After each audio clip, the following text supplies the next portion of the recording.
money which Pakistan then used to help shore up its financial position in the eyes of the International Monetary Fund. The Intercept reports the deal was discussed at a meeting in Washington in May between Assistant Secretary of State Donald Lu and the Pakistani ambassador to the U.S., Masood Khan. Pakistan's stance on the war in Ukraine has shifted notably since Russia's invasion and the ouster of Prime Minister Imran Khan, who was removed from office in April 2022. Khan is now imprisoned in Pakistan. In August, The Intercept revealed the existence of a classified Pakistani cable that outlined how the U.S. State Department had encouraged the Pakistani government to remove Khan from office in March 2022, just weeks after Russia had invaded Ukraine. The document stated the U.S. objected to Khan's neutral stance on the war. According to the memo, one State Department official warned Pakistan's ambassador to the United States that, quote, all will be forgiven in Washington if Khan is removed. Since Imran Khan was removed from office, Pakistan has shifted to support the U.S. and Ukraine on the war. At the same time, Pakistan has cracked down on supporters of Imran Khan, and elections have been postponed indefinitely. Meanwhile, the strict conditions of the IMF bailout have sparked mass protests in Pakistan. We're joined now by Ryan Grimm, The Intercept's Washington bureau chief.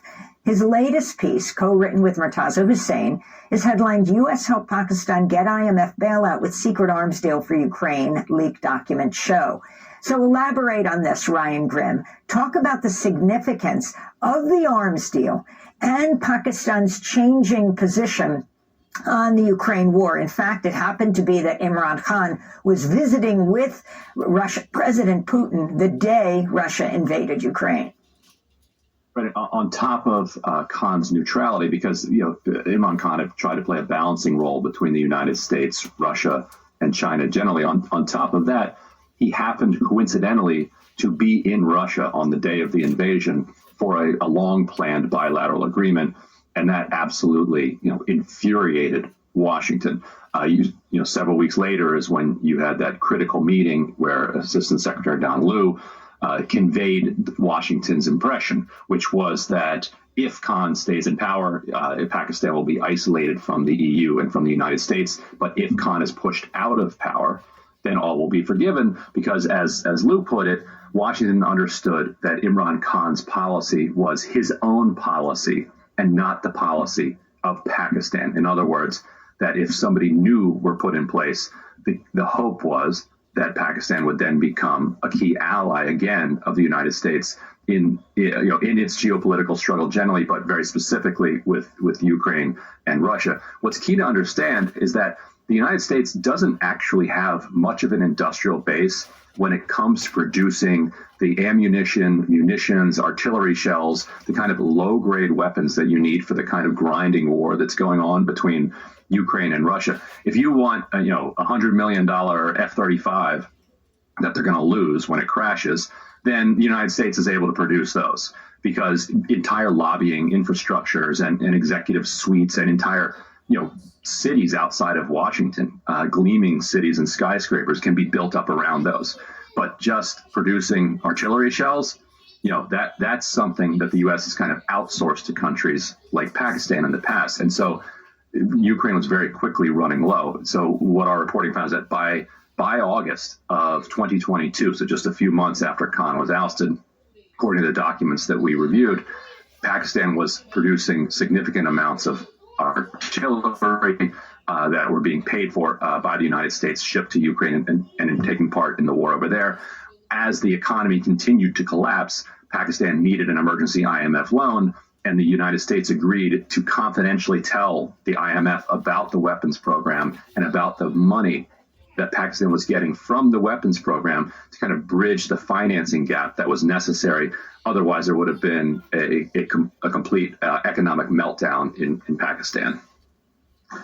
And Ryan, in terms of the use of the IMS like this as a political instrument, essentially, what was the impact of the package and the reforms, so-called reforms that the IMF always requires of countries in Pakistan, on top of the political convulsion that has been resulted from the removal of the prime minister?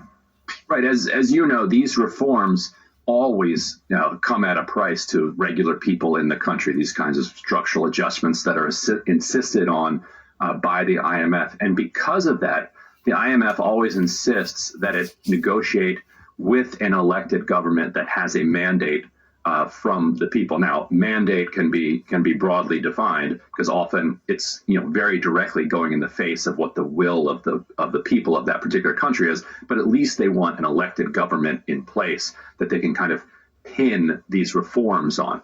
They ended up having to raise energy prices by nearly 50% to get this IMF loan. And so the government that followed Imran Khan was able to strike that deal before it turned over to a caretaker government. The goal of and the only mandate of a caretaker government is to hold elections. But because this massive IMF deal was in place, Pakistan can now kind of run on cruise control for a while. And so that is the financing that has then allowed them to postpone the elections, and not just postpone the elections, but deepen this very brutal crackdown with thousands of supporters of Imran Khan getting rounded up, Imran Khan himself in prison, Imran Khan's deputies in prison.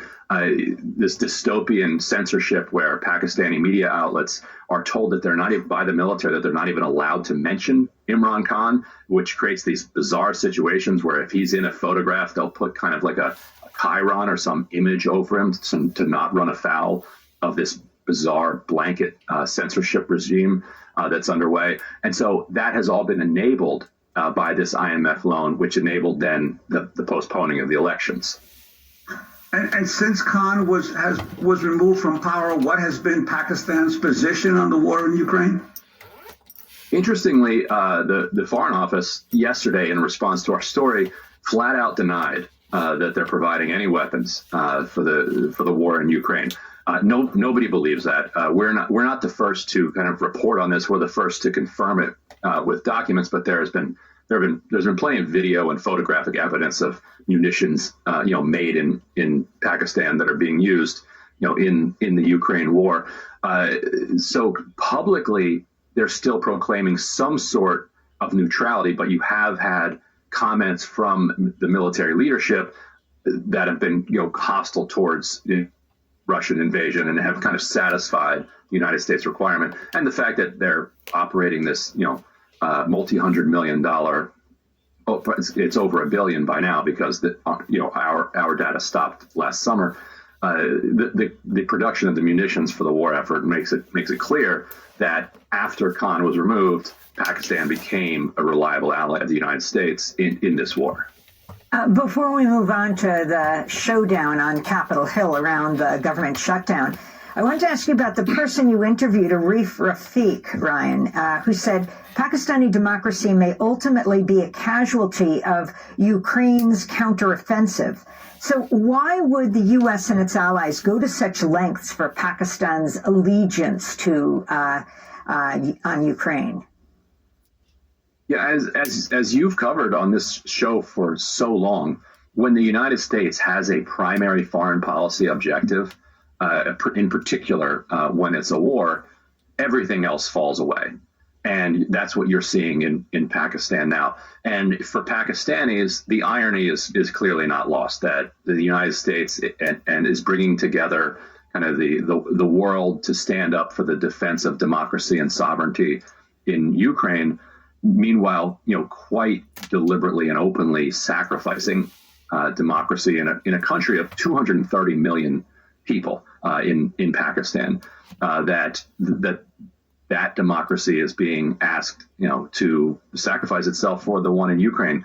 And so it's also caught up in the geopolitics of Pakistan's, shifting relationships with Russia, with China, and with the Gulf countries, which obviously don't even pretend to be, champions of democracy. So now pretty much everyone involved with Pakistan now is no longer, pushing for any defense of civil society or human rights within the borders, though perhaps the protests and the pressure that's coming internally from Pakistan might force some sort of reckoning in the State Department as their rhetoric gets too far removed from the reality.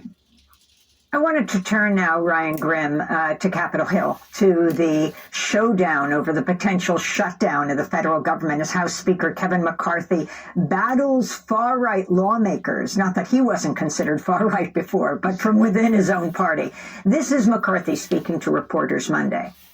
The one thing I'll tell everybody, I've never seen anybody win a shutdown. You only put the power in the hands of the administrations. You want to secure the border, pass the homeland. If you want to make America strong and secure, you pass the DOD approach bill. If you're not willing to pass appropriation bills, and you're not willing to pass a continuing resolution to allow you to pass the rest of appropriation bills, and you don't want an omnibus, I don't quite know what you want. So that's House Speaker McCarthy sounding not as heated as we heard over the weekend, the F-bombs flying between people like Florida Congressmember Gates, who went to the floor and threatened to remove the House Speaker. Explain everything that's taking place. And do you see this showdown happening? It could happen, within 11 days? That's right. I do see it happening at this point, and it's hard to really describe kind of how idiotic this whole situation is. And McCarthy did a fairly good job right there. He was saying at the end, I don't know what they want, because there are only a couple different ways to keep the government open. You can either pass a clean CR, which means the way that the government is funded today is the way that the government will be funded into the future until a certain date. You can pass an amended CR, which would say we're going to continue funding the government, but we want these particular changes. And the House Freedom Caucus has put forward a CR like that includes a bunch of draconian kind of immigration and wokeness rules that won't go anywhere in the Senate and won't go anywhere in the White House.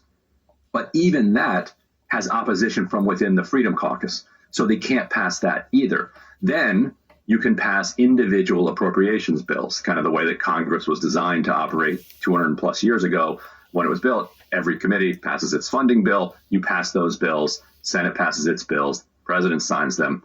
Done. The government is funded.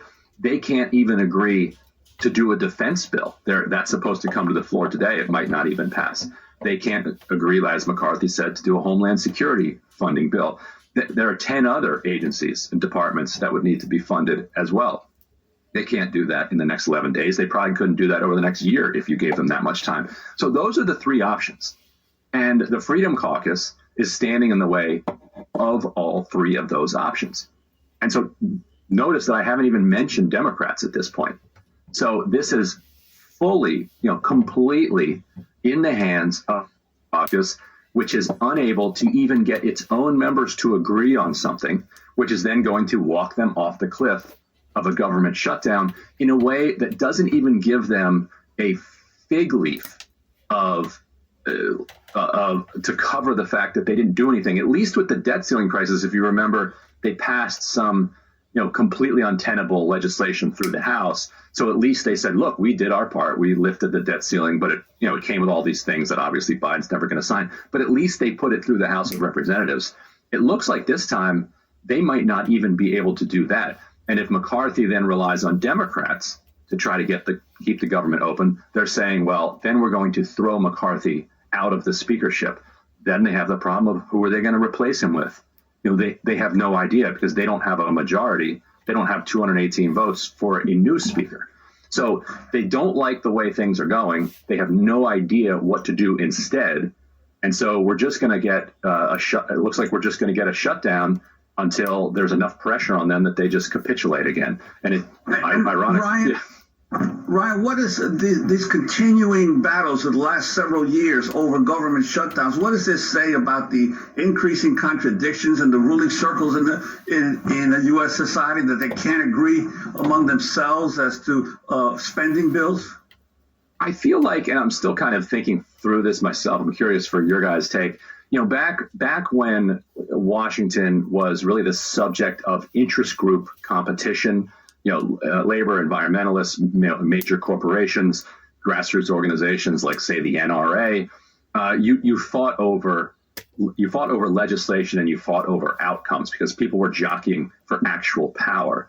But I think what's developed now is that you have a lot of the kind of quote unquote interest groups who are interested in Washington are like, for instance, YouTubers like Steve Bannon, who has a gigantic podcast called The War Room, which has millions of people who are kind of worked up about what's going on in the House of Representatives. And what they want to see is a fight. They want to see a show. And Matt Gaetz has said as much, that they don't necessarily expect Matt Gaetz to win every fight, but they expect him to fight. And so they want the theater of it. They want to see that they sent somebody to Washington who is fighting for them. What they're fighting for, whether they win, whether their situation actually gets worse as a result, is secondary to the kind of emotional release that people want from seeing a clash unfold in Washington. You've seen some of this on the left as well. They just want to see a fight. They just want to know that they're kind of represented in Washington, even if it's hopeless. Even if they won't even put forward an idea of how they're going to win this showdown. So I feel like that's sort of what's reflected in what we're seeing here, because otherwise you can't make any sense of it from a strategic or tactical sense if you are thinking about outcomes or substance or results that you want from this. Ryan, we only have a minute. We last had you on discussing prosecutors indicting President Biden's son Hunter on felony charges of illegally possessing a handgun and making false statements in order to get the gun in 2018. Well, on Monday, Hunter Biden filed a federal lawsuit against the IRS, the Internal Revenue Service, for allegedly violating his privacy, saying two of its investigators divulged confidential tax information when they testified before Congress. And last week, House Speaker Kevin McCarthy opened an impeachment inquiry into President Biden. Can you talk about these developments? It's an interesting case that Hunter has filed. Now, the whistleblowers, when they initially came forward to Congress, they said that, as good IRS agents, what we're revealing does not violate any particular, privacy rights of any particular taxpayers, because the IRS does, not only have a legal mandate around that, but they have a cultural one too, that the people within the IRS are very cautious about revealing private information. But certainly this tax fight has spilled out into the press. So it would certainly be ironic if the IRS ended up having to pay Hunter Biden for, and it depends on, what jury he gets. Maybe this is also some leverage that his lawyers are trying to get against the attorneys, because there's still the unfolding Farah case, which is was Hunter Biden illegally acting as a foreign agent without disclosing or without registering. That fight is the reason that the entire plea deal broke down in the first place. Well, very interesting. See his very